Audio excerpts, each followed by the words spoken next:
आप देख रहे होंगे दुनिया संकट में है। दुनिया के सामने अनेक संकट चल रहे हैं, उथल पुथल है, तमाम देशों में इमरजेंसी लागू हो गई है। लोगों में वहां संशय का माहौल बना हुआ है। गल्फ वार के नाते अस्थिरता का माहौल है। तमाम देशों ने अपने यहां लोगों की सर्विस को में कट करना प्रारंभ कर दिया है। कार्य के घंटे और वेजेज के स्थिति को कम करना प्रारंभ कर दिया है, क्योंकि अब उनकी इकोनॉमी जवाब दे रही है। अमेरिका में, अमेरिका जैसे दुनिया का देश जिसका खाड़ी के देशों पे निर्भरता कम है, वहां पे पेट्रोलियम उत्पादों के दाम आसमान छू रहे हैं। भारत के अगल बगल के देशों में, Pakistan, Afghanistan, Bangladesh, Myanmar, Sri Lanka, Thailand, Indonesia, सबकी हालत खराब है। अघोषित इमरजेंसी जैसी स्थितियां चल रही है। लेकिन इन सब में बिना रुके, बिना डिगे, बिना थके भारत दुनिया के अंदर एकमात्र देश जो लगातार अपनी यात्रा को मजबूती के साथ आगे बढ़ा रहा है।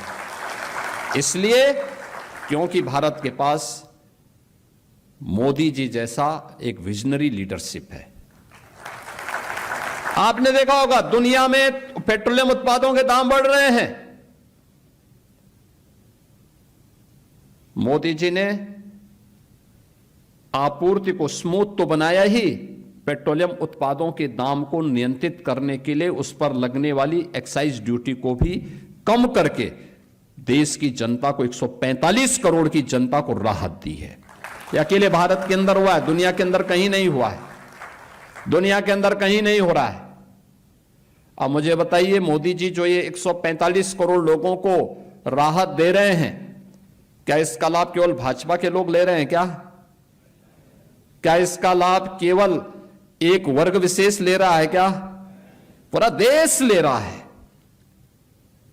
सरकार का निर्णय इसी प्रकार का यूनिफॉर्म होता है, बिना भेदभाव के सबको एक समान दृष्टि से उस योजना के साथ जोड़ने का कार्य, और वह आज देश के अंदर देखने को मिल रहा है।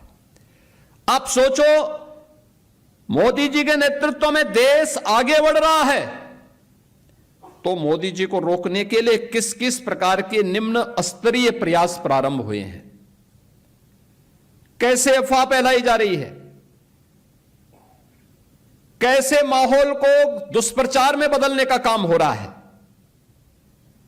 कैसे अफवाह फैला करके कि कहीं बोला, जब कोई बोलता है कि साहब वो 14 यानी जो सिलेंडर, रसोई गैस का सिलेंडर 14 किलो का होता है, उसके बारे में कि साहब वो 10 किलो उसमें से खाली हो गया है, अब केवल 4 किलो मिलेगा। किस प्रकार की बचकानी हरकतें लोग करते हैं। कोई झूठी अफवाह फैला करके साहब लॉकडाउन लग जाएगा, फालतू की बकवास करते हैं। ये अफवाहबाज देश का नुकसान कर रहे हैं।